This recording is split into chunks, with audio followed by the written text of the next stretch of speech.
then to everybody. I know that there's an Intercrit on Friday, so those of you in third year, I'm really appreciative of you coming along. I'd like to welcome Stephen Proctor.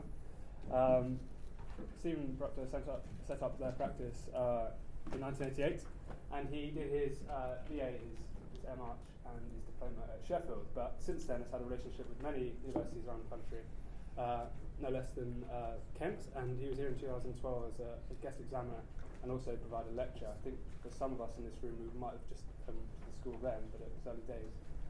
It's amazing how time runs by, and 4 years have gone past, but I'm sure a lot of the buildings here and coming are kind of still very fresh and contemporary, despite those 4 years having gone by. The work of Proctor and Matthews places the kind of community at heart, and words such as identity, context and belonging are kind of synonymous with all of them.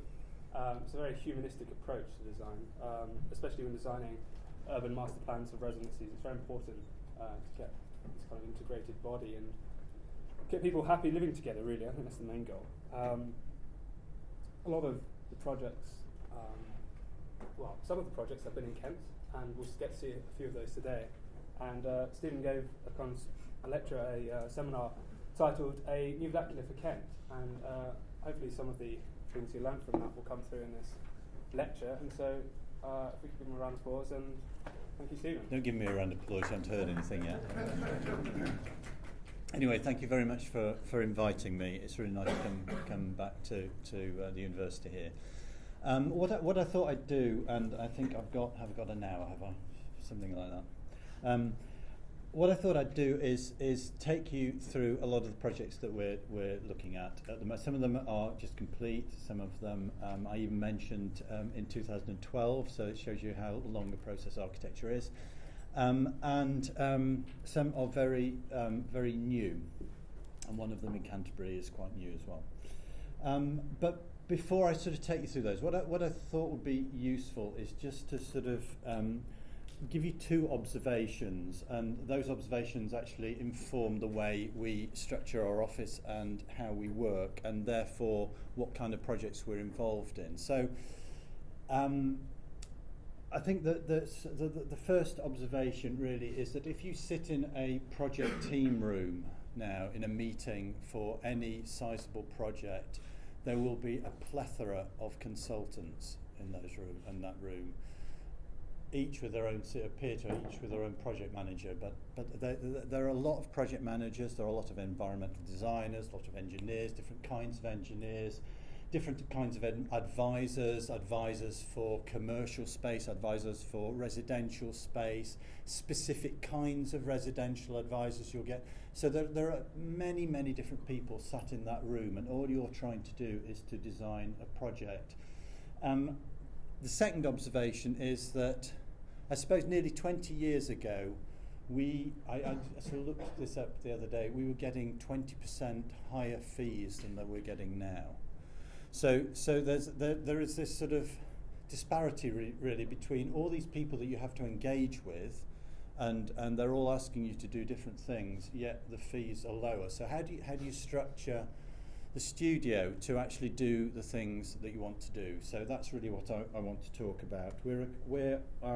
We set up in '88, and these sort of three projects are sort of fairly key for us. Andrew Matthews worked for Sandy Wilson on the British Library, doing all the joinery packages for the interiors. And I didn't work on this project for Nick Lacey, but I worked with Nick Lacey. But this is the project at Crown Reach, which if you're interested in housing, you should see, because this is one of those projects that looks as good now as it did when it was built, and must have been in the late 70s, 80s, I suppose, completed in the 80s.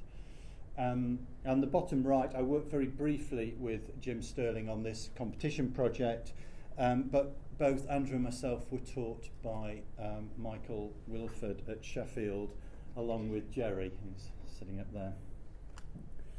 And I think it's the way that they structured their offices. They all were design studios. They were never any more than 30 people tops. And I think that's something that we've always sort of aspired to do. We never aspired to be a very large studio. We consider ourselves a design office, and so we structure our office. There are 30 of us at the moment, and we, both Andrew and myself, work on every single project in the office. We don't separate projects out. We have really fantastic teams of architects and students from all over the world working with us, which makes for quite a dynamic studio environment. This is where we work. People don't see these kind of things normally. It's a very scruffy desk, but the reason it's called the kitchen table is really a joke, because Michael Wilford, when he was teaching in Sheffield, he always used to say that him and Jim Sterling sat opposite each other around their kitchen table, and it's just evolved for us that we actually work together around a big table. This is part of our studio. It's important to say that the library there of all the reference sources is of course open to the whole studio, and we use that all the time.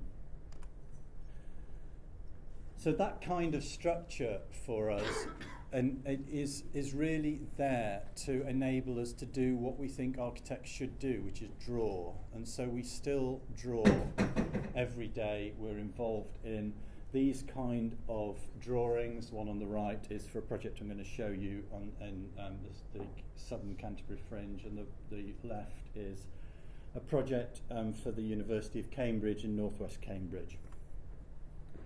So those are some of the drawings we do, but we also do those sort of really dirty drawings of messy drawings of overlays, and we probably work best with editing, by editing drawings, which means that all the people working in our studio are involved in that process as well. So we're looking at the work that they're bringing forward, and we're editing in this very sort of scruffy way. So this is a residential project, and we do exactly the same thing, these sort of overlays of on an urban project. This one is out in Essex. We're very interested in residential projects. We I suppose the majority of our work is residential, and I think that's evolved for a reason. We're very, very interested in the different scales of architecture. So we're interested in the detail, the sort of the real tangible bits that you come in contact with every day as a resident of any piece of housing. But we're also interested in the very large scale urban design and the way in which neighbourhoods go together. But at the same time, we consider ourselves generalists. We've never considered ourselves as experts in housing, and so we like to do other projects. This one is in Hastings. It's a university hub for the University of Brighton, and we also seem to have evolved this work in working with zoos and animals. This one is in London Zoo for the Gorilla Kingdom. So in going back to that idea of drawing, this is a project we just lost this. This was a competition for Churchill College in Cambridge, and an invited competition. We didn't get through to, we didn't win this. So, but I thought I'd show you the kind of drawings that we're involved in. So this is a sort of conceptual drawing about courtyards, and I think one of the subjects I was asked to talk about was sort of collective living, and we've been fascinated by the idea of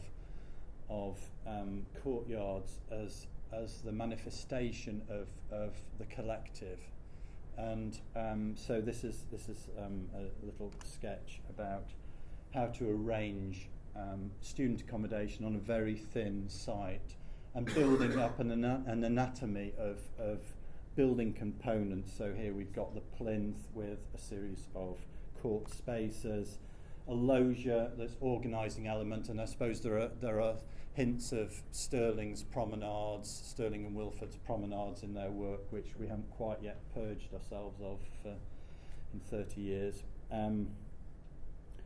and then what we christened a heraldic wall. So this was a sort of a wrap around the key parts of the scheme, responding in many ways to the heraldry of Churchill College, and of course a lot of the college gates, if you like, the gatehouses for the colleges are sort of embossed with these sort of heraldic devices, and that's something that we sort of thought this whole building should become an expression of that.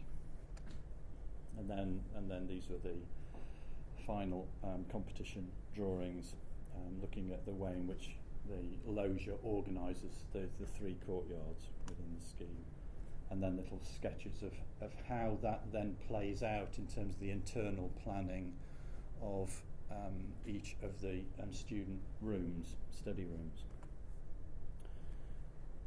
But of course, the main thrust of our work at the moment is residential, and so this was a competition that we did when this was in for Scotswood in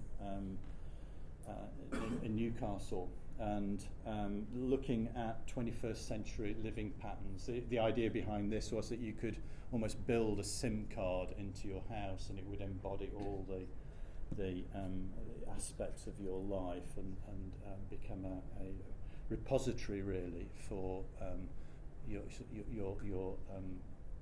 life. Yeah.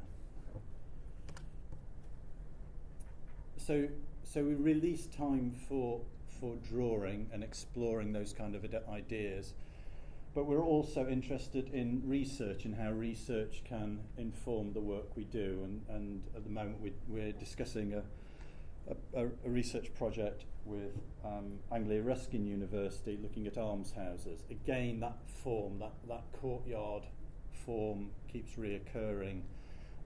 This was the left-hand images as a few weeks ago, going to visit a few of the almshouses in South Oxfordshire. This one from the 15th century in New Elm. And that, I suppose, has begun to inform the current work. We're looking at projects for the elderly, later living, I suppose is the correct way of terming it. And people in our office say it's for the over 55s, and why don't you put your name down for one at the moment? But so this one is in the Cotswolds on the edge of Tetbury. At the other side of Tetbury to Highgrove, where Prince Charles lives. We thought there might be a little bit of friction with this, but this did sail through planning, and we're currently on site with this. But hopefully you can see where some of those almshouse studies have begun to inform the idea of the collective, and how the courtyard form can bring residents together. It can be a protective environment, it can be a retreat, but it's also a place of interaction with your neighbours. And those are a few examples of those almshouses as a precedent for that. So the whole site is configured as a series of interconnected courtyards, so that one, it can be phased for a practical reason, but most importantly, so that each cluster has its own identity and character to it. And each cloister within each courtyard, we've begun to explore how that can in itself become a place of meeting. So the first floor walkways and the sort of colonnaded edges to those courtyards begin to entertain the idea of meeting space, storage space, places to put garden utensils, golf clubs, all those kind of things. And then the way in which that's detailed is quite important. The sort of the timber brown flags there, if you like, are in that configuration as a blinker, because there are certain adjacencies of space where we don't want people overlooking, so that everything is focused into the courtyard. And having established that walkway, the blue zone on these diagrams is about how you then open up the kitchens, you design the interiors of these apartments and maisonettes to engage with that walkway. So the idea, of course, is that your neighbour can knock on the door, and you can, in the summer months, you can sit and have a cup of coffee looking into the garden, or sort of sit and play chess, or any of those sort of kind of ideas. And then this is a CGI of one of those courts. But in order to tackle then the larger scale projects, so that's the intimate scale of designing detailed parts of buildings. Then we're also interested in the larger projects, and so although we're seen as a medium-sized studio, we tend to get involved in larger projects through collaboration, and that's something we really enjoy doing. We've been very lucky in the kind of people that we've collaborated with. We worked with Ralph Erskine before he died on the Greenwich Millennium Village, but we're currently working with Ted Cullinan's office and Levitt Bernstein, and we're also working at the moment with Meccano from Delft. We say this is the perfect collaboration, because clearly we have the same idea about the title for books. We'd just like to say that ours came out in 2008, and theirs only came out this year, so and you can read into that whatever you like. So the project we're collaborating with Meccano on is the rethinking of Thamesmead. Thamesmead was, of course, the backdrop to A Clockwork Orange, Stanley Kubrick's masterpiece, and it's also quite an aggressive, alienating part of London. This is down in the estuary. As the name suggests, it's sort of based on water, but a lot of the water you can't get to. You'd see those tower blocks on this image. It's very difficult for the public to get down to the water in the way it's structured, and of course it was structured in that way because it was a floodplain before the Thames Barrier came into play, and so all the ground floor in this 1970s brutalist architecture is car parking. So there's a car parking level, and then everything is raised up. We've now got a little bit of an opportunity to redress that, but we still can't put bedroom spaces on the ground floors. So the trigger for this project really is Crossrail, and at Abbeywood Station, which is, where is it? It's here. Abbeywood Station is here, and so we're developing this piece of Thamesmead. As part of that study, we've looked at a very diagrammatic master plan of how it might evolve over time to create 8,000 new homes. But our principle, the image on the left, is really where the principal idea is to create a new high street, put a new focus into Thamesmead, connecting the new Crossrail station through to Southmere Lake.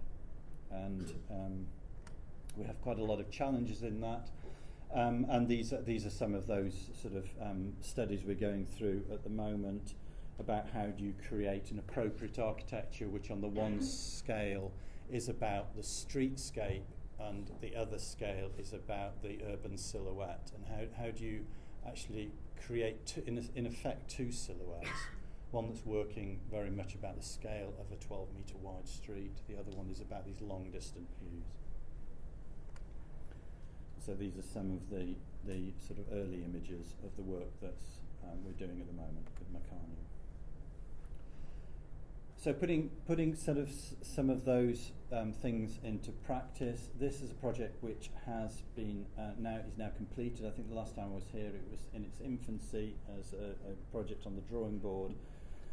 We were asked to designed the first phase, about 308 homes, for a new neighbourhood to the southern fringe of Cambridge called Great Knighton, and our site, the only feature on the site was this enormous roundabout which you see on the bottom two images. We inherited a master plan by others, so again there's this idea of collaborating on different scales, but in this particular case, rather than working directly in a fixed master plan, we were given the opportunity to modify it. And one of the ideas here was that the original master plan had a series of landscape fingers, pockets going back into the development sites, as you can see on the image on the right, but it didn't have one where it should, which was the main arrival space into the new neighbourhood. And so our thoughts on this were to generate a new sequence of spaces around that new finger of landscape going into the site.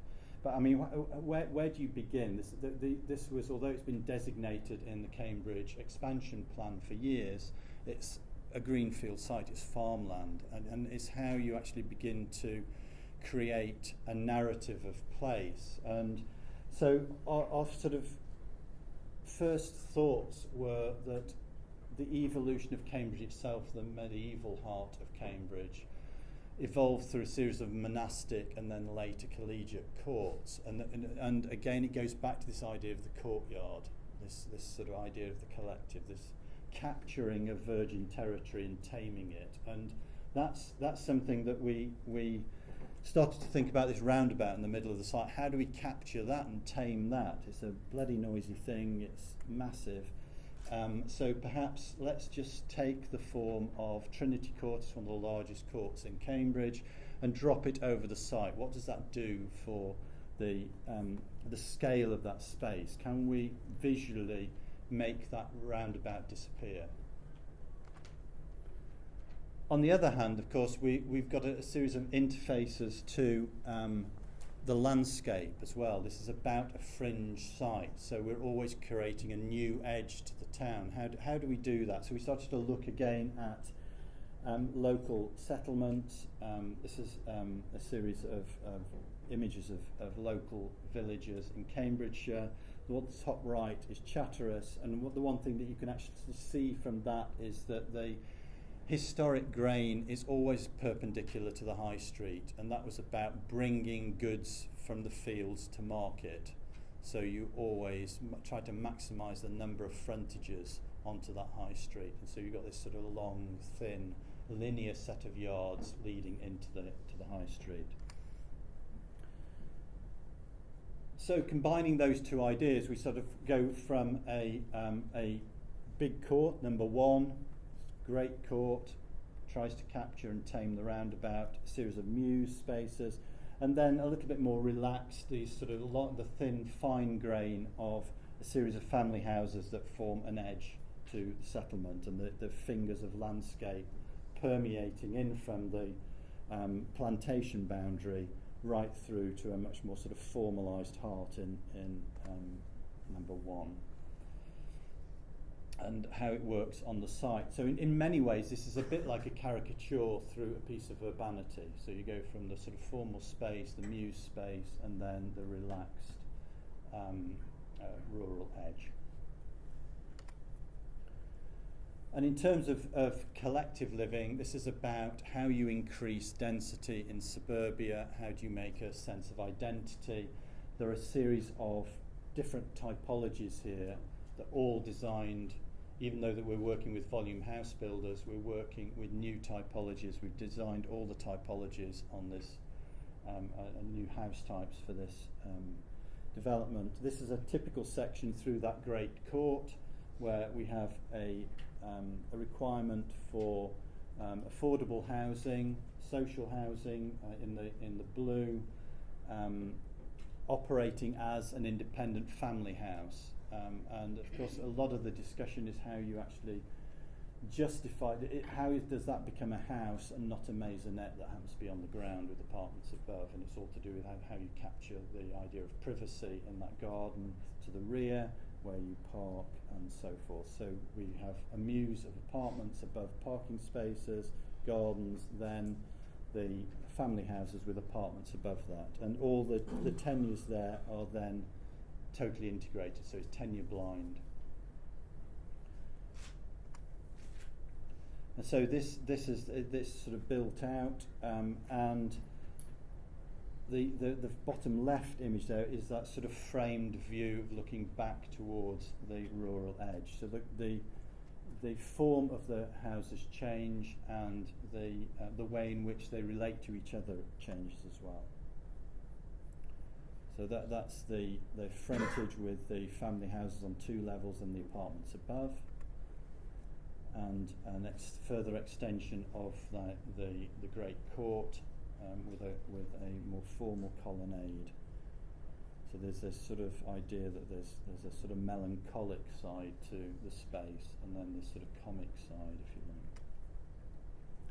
And then going back to the idea of the heraldry and the gatehouse as sort of a beacon, if you like. So there are 2 buildings that sit within the great court, and the design of the perforate screens which hide all the purge ventilation to winter gardens is based on the vaulting of King's College Chapel.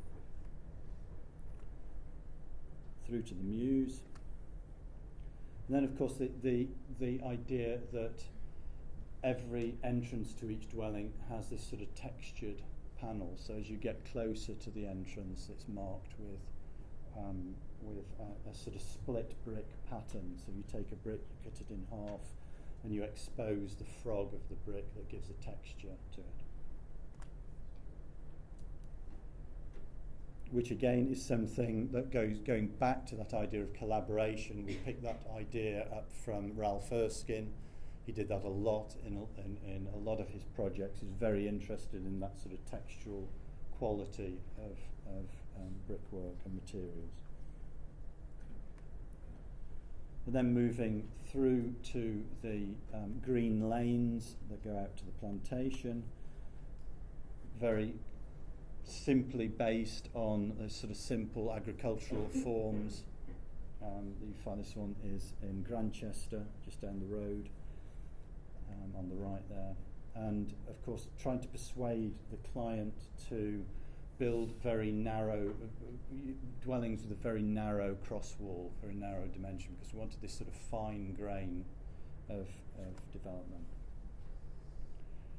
And the image on the right then is the edge, the rural edge with the plantation on the left, and then that's one of the streets within the scheme. And again, using the boarding we noticed on a lot of those rural precedents that the boarding over time had been patched, and it's been patched in a different orientation. So you'd start with this sort of simple shiplap boarding, and then somebody come slap a series of vertical boards over a hole or whatever. And so we wanted to try and work with those textural qualities. In a similar way, on the other side of Cambridge now, we're looking at a project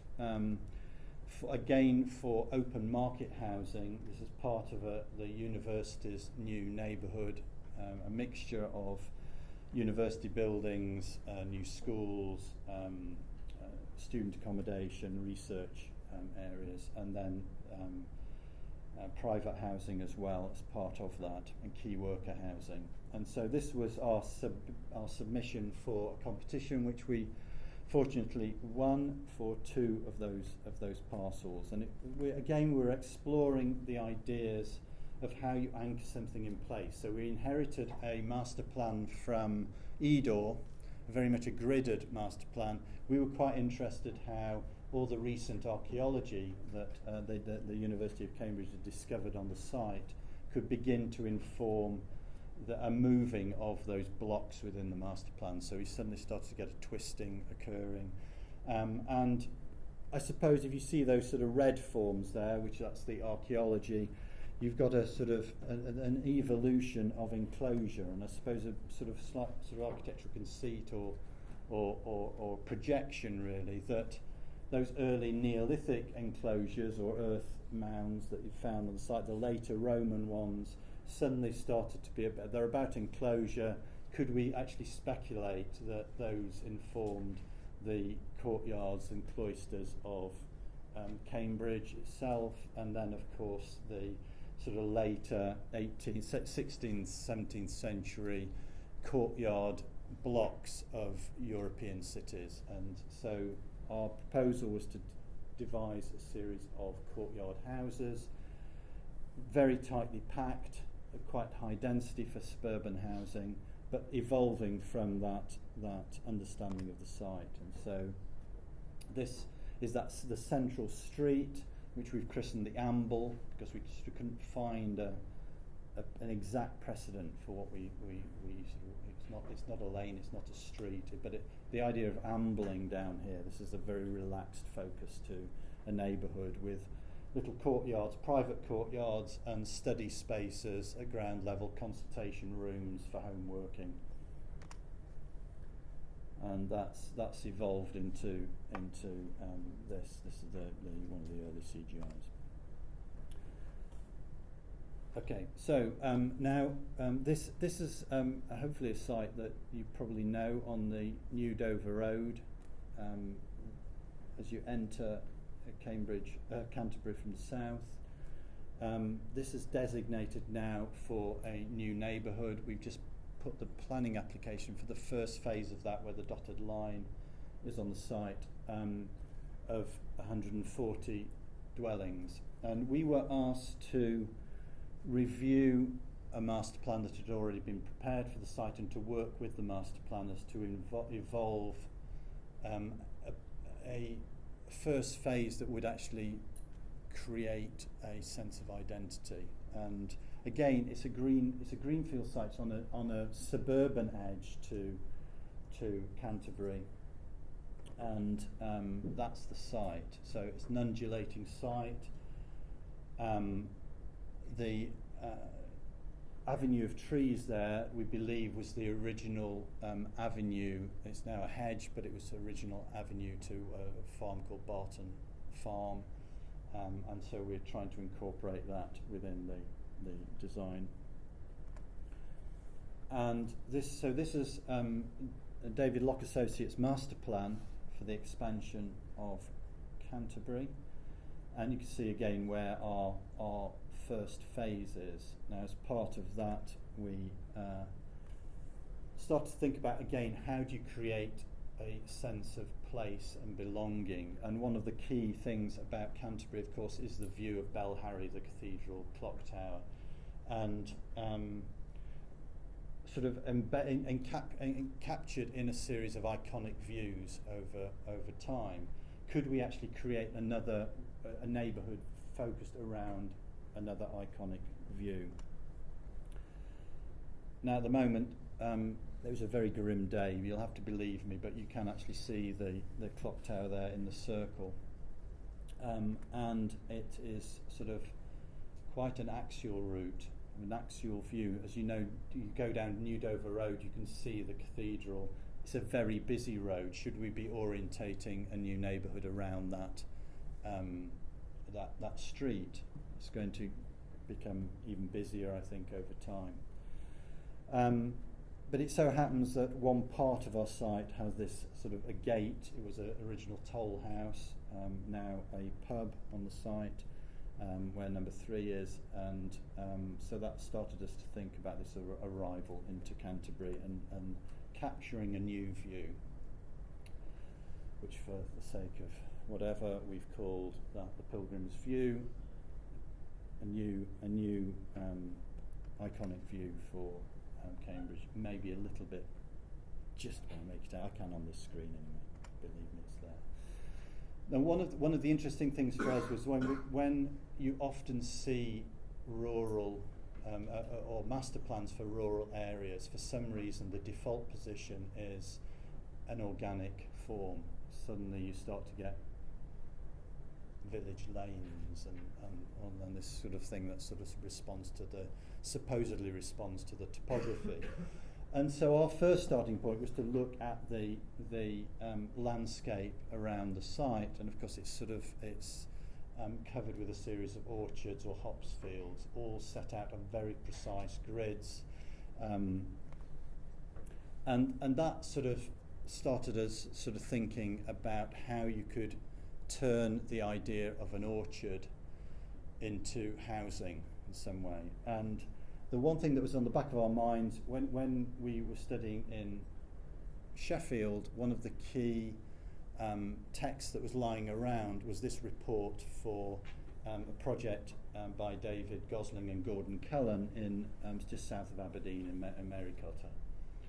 And he based the idea, Cullen's family originated in Scotland, and he based the idea on the thought of kale yards. In that sort of exposed landscape, you form walled enclosures to grow crops. It's the only way of protecting the crop. And his idea was, how do we create the habitat for homes? How do we create that sense of enclosure? And so he took that agricultural typology and turned it into a residential typology. Again, for exactly the same reasons, this protection in the landscape. And of course he could draw extremely well as well, which helped. So here are our orchards with their protective shelter belts, and so maybe the first phase of this development should be a series of structured clusters, not this sort of organic, wavy edged suburbia, plot by plot, sort of croutons in onion soup. This should be a very structured set of clusters. And of course, in order to justify that, we then post-rationalised a little bit and went back and found as many farm clusters that we could find, and structured series of impositions on the landscape in built form. And then little cartoon, again, this idea of exploring through drawing, and this is a little cartoon of one of those clusters. And the image on the left, I'm sure you're all conversant with that, it's not David Cameron and the Bullingdon Club with the pig's head on the table, it's the Canterbury Tales, but there's something that's actually sort of resonates between the idea of a community of people and a grouping of houses, and can the houses talk to themselves just as the characters in the Canterbury Tales were telling stories to each other.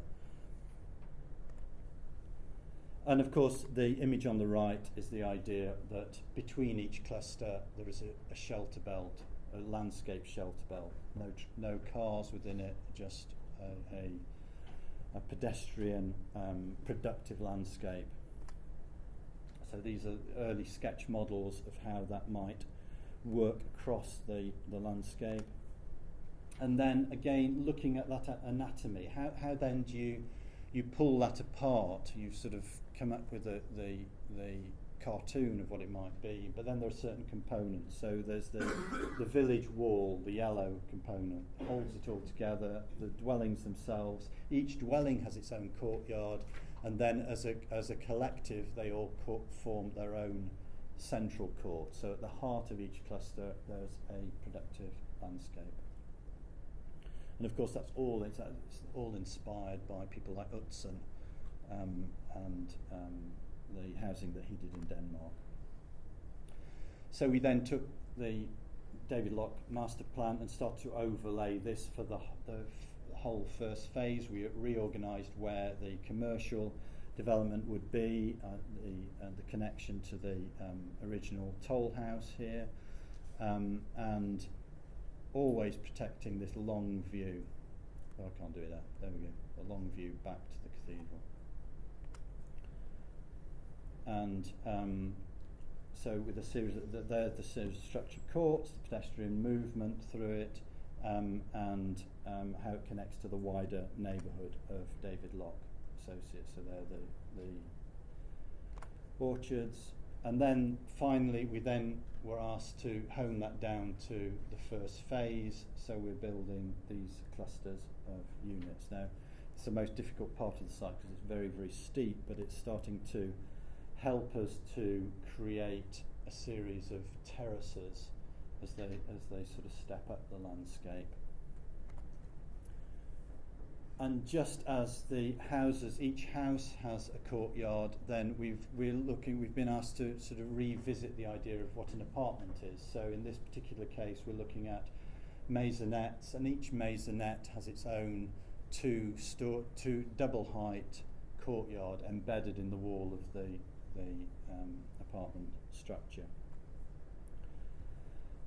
Always going back and testing that out against precedents.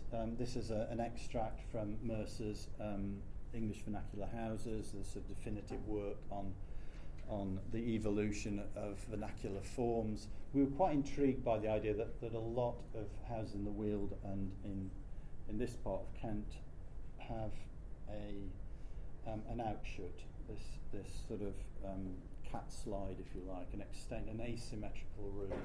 And could we then start to think about how that might work, a few examples of it, local examples, how that might work within a contemporary house and how it might help to address all those issues of 21st living patterns.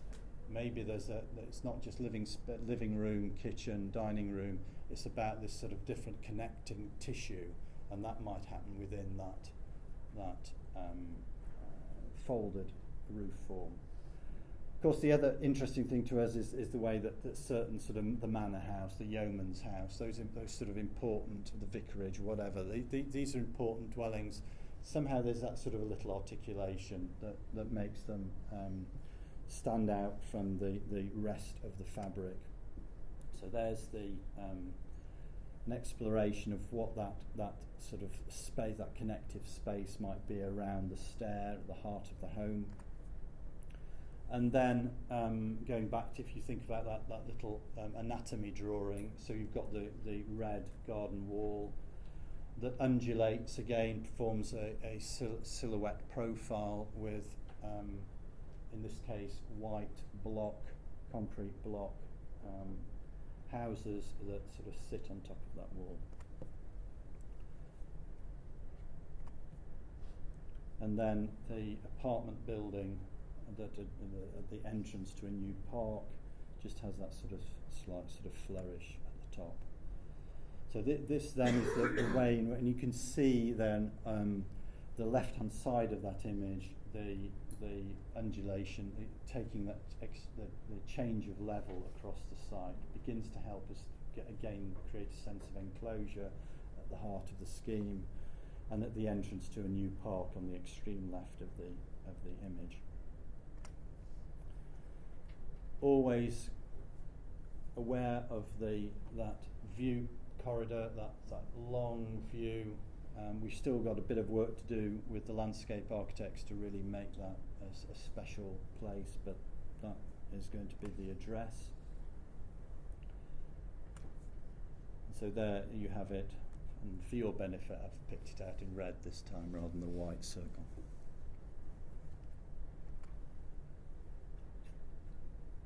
And then that's one of the frontages to the New Dover Road. You can see the cathedral on the extreme left there as well. And then a view from New Dover Road up into the neighbourhood. So always these changes of level that begin to define space. This is one of the orchards between the clusters. And then in the sort of neighbourhood hub, if you like, the sort of area where we're producing a sort of visitors centre and community hall, and the potential in the first phase for markets happening in this space, and then it rises up to the ridge. How am I doing? Oh, it's all right. Am I okay? Am I all right? Yep, good. I talked about the project in Tetbury for the elderly. This is another project not on the edge of a town. This is obviously in the centre of Cheltenham. This is the back of the Grade 1 listed Royal Crescent in a sort of a backland embedded site, totally underused. The building on the extreme right, this one is called John Deere House. It was built as a residential hotel for visitors to the spa, and our site is bounded by the church here. These buildings are demolished, but this courtyard still exists. So there it is. That's the site. We were asked to develop a scheme for later living, and one of the intriguing parts of this site is that historically there have been quite interesting sort of interventions across it. So there's always been this connection across the site here. This was originally the site not of a church but of a manor house, medieval manor house, and we were quite interested in the idea of how you could create this inner world, this sort of special place, hidden from the surrounding streets to some extent, but actually opening it up to the public. So we persuaded the client to create a new public route through the site, which in many ways picked up on that sort of long diagonal footpath that at the moment goes into a really horrible car park. But in the last few years, the Wilson Art Gallery has been extended and revisited, and part of that work has included opening up the lower level right through to the main church, again hidden in the centre of an urban block. So during daylight hours you can walk straight through the art gallery and library and straight out to the space beyond. And so our initial thoughts were that we'd create this sort of new sequence of spaces, bearing in mind it's for the elderly, and if you're confined to barracks, if you like, you're confined to your apartment for probably much longer time than sort of general needs housing, then this is a place to visually engage and obviously physically engage with people walking through this. So it's all about activity. I mean, one of the biggest killers of the elderly, I suppose, is loneliness, and so we wanted to make a place that was very active, but at the same time you also need your, believe me, as an old person, you need a place to retreat as well, and quiet contemplation. So as part of this, there was a pattern of a sequence of some existing and some proposed landscape spaces as part of that journey. And then the idea that there's something sort of quite theatrical about sort of finding something totally hidden. We're in the middle of a conservation area. Do we really need to mimic everything about Cheltenham? We're hidden away. Perhaps we could do something that has a slightly more light feel to it. Interestingly, there are a series of almost follies in the adjacent area.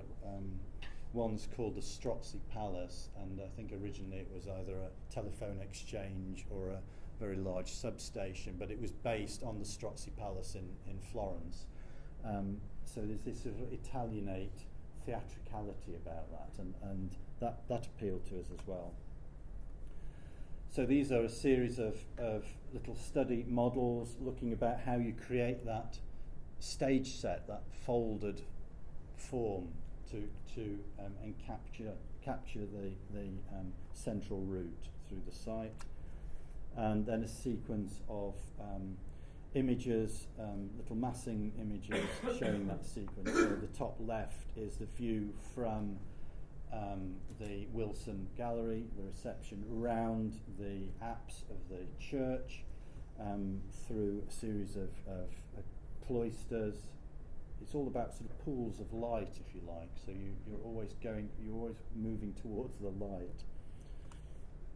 And of course, there are quite a lot of precedents for that. We particularly like Van Eyck's Court of Audit in The Hague, because it sort of revealed the church, the apse of the church, and in Cheltenham, our neighbour, the church there, is really built up. There's horrible walls, brick walls that hide all this, and we've negotiated with them the idea of removing those walls and making the space much more accessible.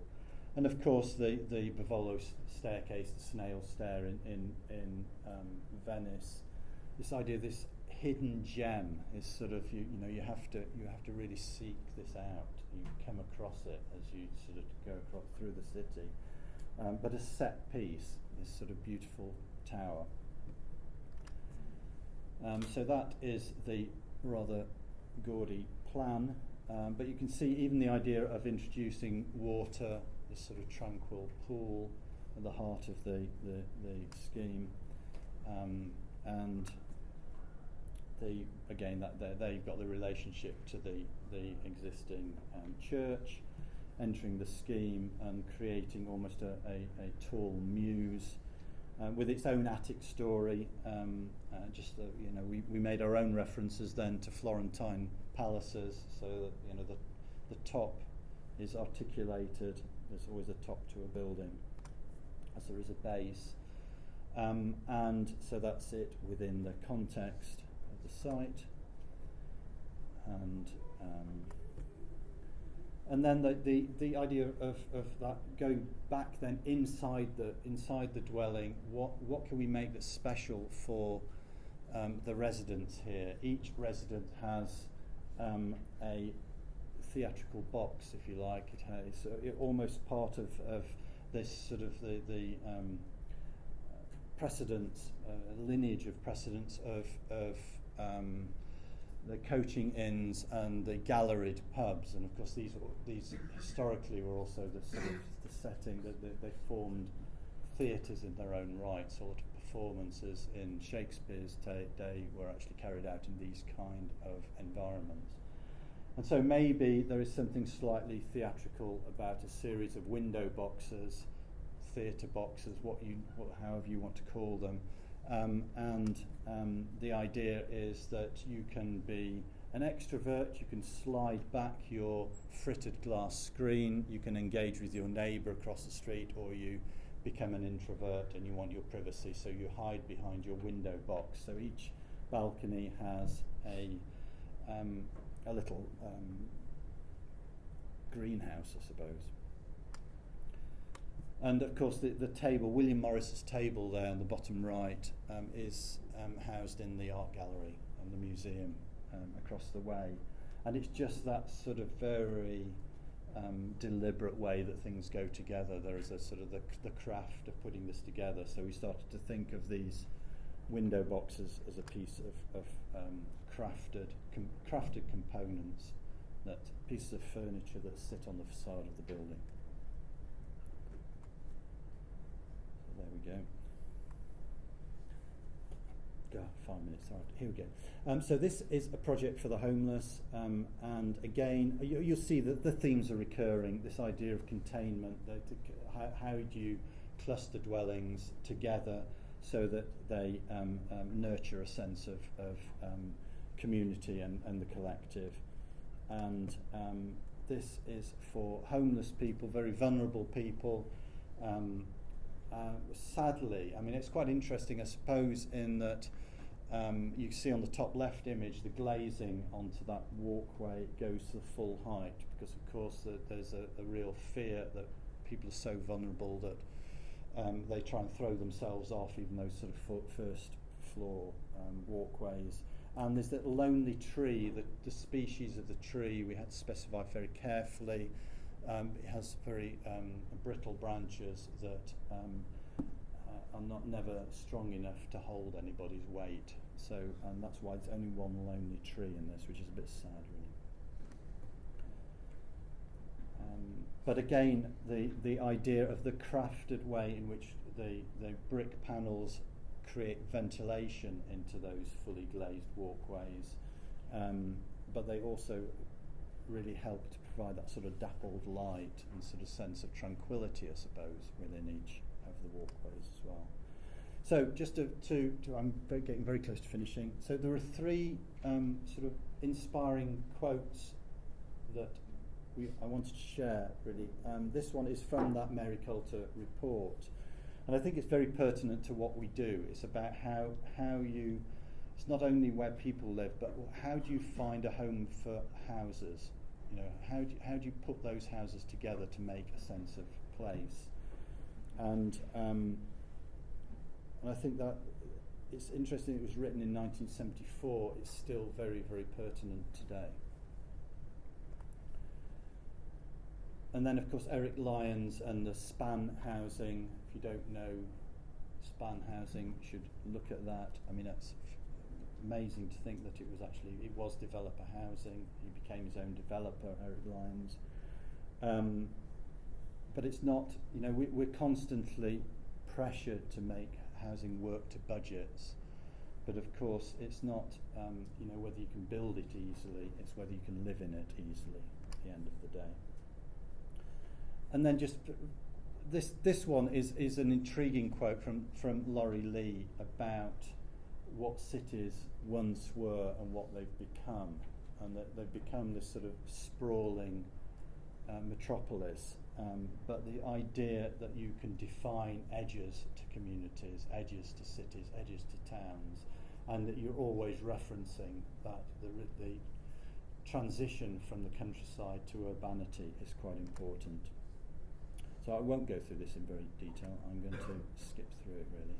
But the idea here was that this is the last piece of St Mary's Island down in Rochester, and we were sort of very upset that, as you can see over time, in 2011 there, most of it's covered in this sort of crouton development of pepper potted executive homes just dropped in the landscape with very little structure.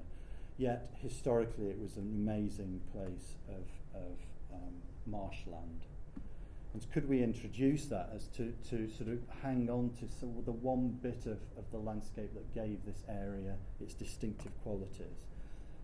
So we started to look at polders, reclaimed land, and so we decided to reverse the reclamation and create a series of built form polders with marshland in between.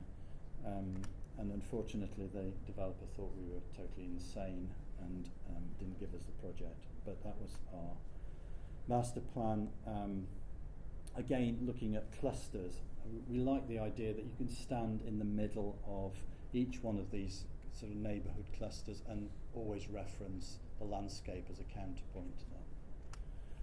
Very similarly in this one in Essex for Bewley Park, the idea of can we create, rather than suburban sprawl, can we create finite villages with very strong boundaries? And we started the project and then found this little village called Pleshy, which is a Norman village just to the northwest of the site, exactly the same size as one of our villages. It's defined by a moat on the edge. It has a Mottenbailey castle in the middle. And of course we had to look at something that was slightly denser, but this was our proposal. And then finally, the end. Just the idea of the collective in the extreme. We were asked to look at social housing and slum redevelopment and clearance in the centre of Mumbai by the Mahalakshmi racecourse. Very valuable real estate. It's a little bit like sort of building social housing on the edge of Hyde Park. The rules in Mumbai and in India are that you can't develop a site until you've rehoused the people that are living under the blue tarpaulins in the slums. So this was our site, and so we were asked to, can we rehouse 800 people? The interesting thing, there's been a lot of debate, if you're keeping up with all the sort of debates about space standards. The RIBA are going on and on and on about space standards. There's a HomeWise campaign. And when you think in London, a one-bedroom, two-person flat is, about 52, 53 square metres. Here we have to get 5 people in 25 square metres. And so you start to think about the collective then, because this is all that would be funded for the redevelopment of this site, the rehousing of these people in very unsafe conditions. Actually, a lot of the racecourse structures have been abandoned, but they're falling down, but people are living underneath them. And so we managed to persuade the client to provide 5 more square metres on that 25, so we have 30 square metres.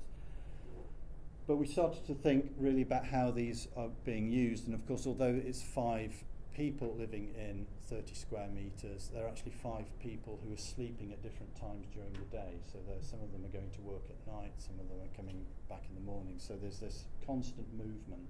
And a lot of the thoughts here was that a lot of the real activity, the real living goes on outside the dwelling itself.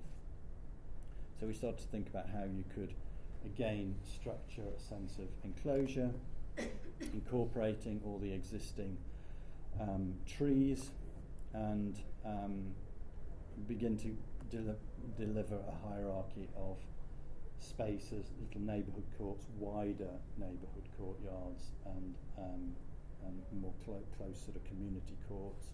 And then, of course, if you look at any of the slum developments, they are extremely well structured. There's a real strong hierarchy to them. There are cinemas, there are temples, there are workspace, and so the idea was to look at how that could be incorporated within the scheme, and to really enhance the idea of those open air collective spaces, courtyards on a very tall scale. We developed a series of trees that could engender the idea of air movement through the site, because of course there's no air conditioning in any of this,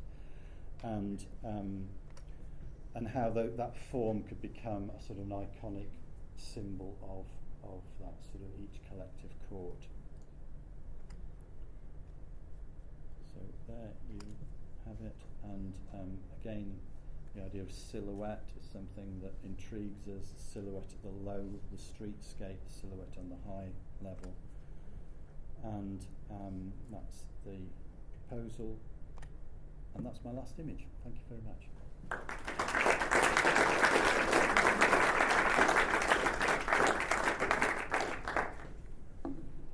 Would you like to ask any questions? Anybody at all? I did have a question about your, you were mentioning earlier on about using hand drawing, Yeah. the architect's drawings and their beautiful drawings. You clearly use 3D modelling as well. Yeah. I don't know if it's BIM or not. But, Yeah, some of it is, yeah. To what extent does that feed in? Does each part of that feed in as a process? I know my practice last year was very much scruffy designs, designed in BIM, post-rationalised, and it was kind of a broken process between the... It's always a two-way process. You're constantly redrawing things and looking at things and editing. So the drawings may well, although some of those sketches may well be drawn in computer, and then we'll go back and edit them by hand, and I mean that's our process really. It's never, the culmination is never I mean sometimes we start in the computer and then we'll present it as a series of hand drawings, but it's never sort of building up just to the big CGI like that. Yeah. Although in this particular case it did. Anybody else? Is this a kind of a new phase, this international work? And I think maybe as an observation of the work before, the kind of the urban developments and residential buildings essentially for more or less privileged people around Canterbury and Cambridge. It's a very middle class area, and it's very well off. With this social housing in Mumbai is a different turn, and it's also at the end. It's in a different country, and I wonder if you put it at the end for a reason, being that that's the direction the practice might be heading in. No, I mean this project was designed a few years ago. Of course, it's not happened. Various political reasons. It's not happening yet. I suppose I think what I wanted to sort of talk about is that there are similar human issues. It doesn't matter where. I mean, a lot of our work is contextual in that we're very absorbed in the British landscape. I suppose we fascinated by that and the way it informs built form, but equally we're interested in. Andrew Matthews he was taught by Charles Currier at Cambridge, and so we're very interested in his ideas of settlement and the collective and how neighbourhoods are created. So that's the reason for working on this project. It was quite exciting, it was quite interesting. Norman Foster was given the high-end apartments to do, we were given the social housing to do, and which is very nice. I mean, I think most of the neighbourhoods we're working on are mixed tenure,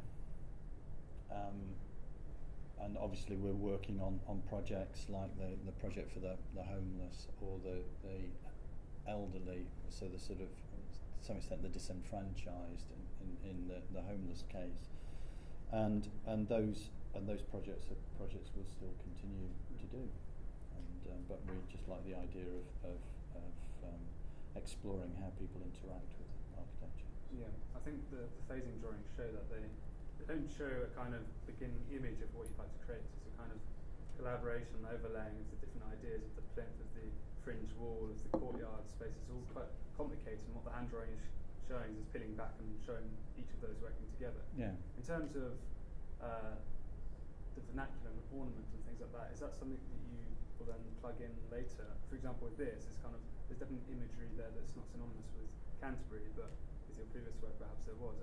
Is that something in terms of ornament that you certainly we try to absorb ourselves in as much of the sort of fabric designs and all those kind of things, and the sort of the crafts in Mumbai, but obviously the work in the idea of the village wall and that sort of unifying element is common to many, whether it's in the north of England or the south of England. It's common to village structures, and so that's something that sort of intrigues us. Anyway, there are various schemes. I mean, Jim Sterling did a scheme for a village extension, which was all about an embedded series of cross walls, and that really evolved from his understanding of the English village structure. Anybody else like to ask a question? Just got an observation. Oh dear. Might be just a question. I'm getting older. No, it's fascinating seeing work I haven't seen up now instead. There's some kind of consistent thing going on with geometry, it seems, and it's tied in with density and texture and position and that. Even in this image, you can see a kind of there's a kind of regular grid in the foreground. There, in the background, there's a shift.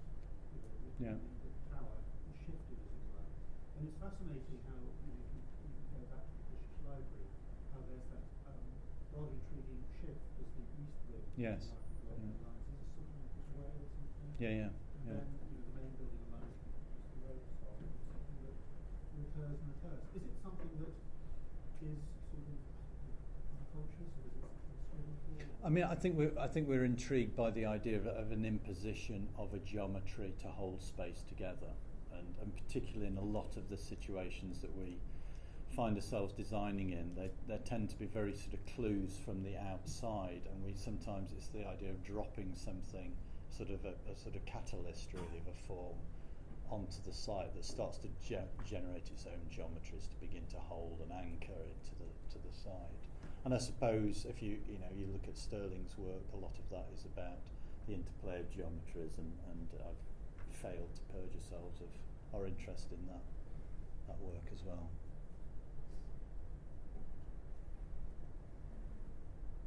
Okay, well, by way of a conclusion, just kind of provide a bit of information about the upcoming CASA event. So tomorrow there's a Revit tutorial. By the sounds of it, it's quite popular. So should you not get a space, we will run another class for that. And then next week we have a football tournament for both staff and for students. It's a five-a-side thing, and there's an event on Facebook which I've emailed to everybody.